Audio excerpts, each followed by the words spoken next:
আলহামদুলিল্লাহ আসসালাতু ওয়াসসালামু আলা রাসূলিল্লাহ বাদ। সুপ্রিয় দর্শক, আজ আমরা কোরবানিকে ঘিরে কমন 10টি প্রশ্নের উত্তর জানার চেষ্টা করব ইনশাআল্লাহ তাআলা। সর্বপ্রথম যে প্রশ্নের উত্তর জানবো তা হলো ভাগে কোরবানি দেওয়া প্রসঙ্গে। ভাগে কোরবানি দেওয়া নিয়ে আমাদের অনেকগুলো প্রশ্ন আছে, যেমন ভাগে কোরবানি দেওয়া জায়েজ আছে কিনা, জায়েজ থাকলে ভাগীদারদের সংখ্যা বেজোড় হতে হবে নাকি জোড় হলেও চলবে, কেউ পশু ক্রয় করার পর ভাগীদারের সংখ্যা বাড়াতে পারবেন কি না।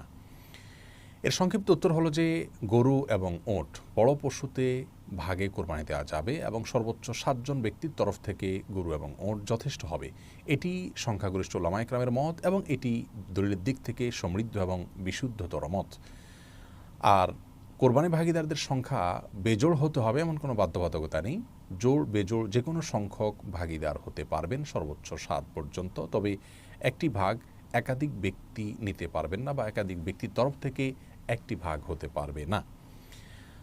আর কোরবানির পশু কেনার পর কেউ যদি ভাগীদারের সংখ্যা বাড়াতে চান তাহলে সেটি তিনি করতে পারবেন। ধরুন দুজন মিলে কোরবানি করবেন বলে পশু ক্রয় করেছেন, তৃতীয় আরেকজনকে তারা যুক্ত করলেন, এটি জায়েজ আছে। দ্বিতীয় প্রশ্ন হলো জবের সময় যাদের পক্ষ থেকে কোরবানি করা হচ্ছে তাদের নামের তালিকা পাঠ করা আবশ্যক কিনা। এর সরল এবং সহজ উত্তর হলো এটি জরুরি কিংবা আবশ্যক নয়।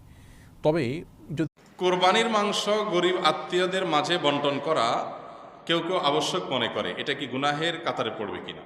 খুবই দরকারি একটা প্রশ্ন এবং কোরবানির সামনে আমাদের কোরবানির গোশত এটাকে আল্লাহ রাব্বুল আলামিন 3 ভাগে ভাগ করার জন্য আমাদেরকে উপদেশ দিয়েছেন। ফাআত'আমুল কানিআ ফাকুলু মিনহা, তোমরা কোরবানির গোশত নিজেরা খাও। ওয়াত'আমু আল কানিআ ওয়াল মুতাররা ওয়াত'আমুল বাঈসাল ফাকির আছে, যারা তোমাদের আত্মীয় স্বজন আছে, প্রতিবেশী আছে, তাদেরকে খাওয়াও, আবার যারা অভাবী নিডি গরিব মানুষ তাদেরকে দাও। তার মানে নিজে খাবেন, আত্মীয় স্বজনদের মধ্যে হাদিয়া উপঢৌকন দিবেন, আর গরিব দুঃখীদেরকেও খাওয়াবেন। কিন্তু এই বন্টনটা এটা কোনো ফরজ বা ওয়াজিব না। এভাবে 3 ভাগে করতে পারলে ভালো, উত্তম। কিন্তু এটা যদি কেউ না করে তাতে কোনো গুনাহ হবে না। আমাদের সমাজে সমাজের ভাগ নামে একটা ভাগ কোরবানির ক্ষেত্রে প্রচলিত আছে। অনেক এলাকাতে এলাকার কিছু মোড়ল মাতবররা তারা সকল কোরবানির পশু থেকে একটা অংশ, যে 1/3 করে তুলে নিয়ে আসেন, অথবা 1/3 পুরোপুরি না হোক বাধ্যতামূলক একটা অংশ তারা নিয়ে আসেন, এনে তারা তাদের মতো করে পুরো এলাকাতে বন্টন করেন। অনেক এলাকাতে যে কোরবানি দিয়েছে তাকেও দেয়।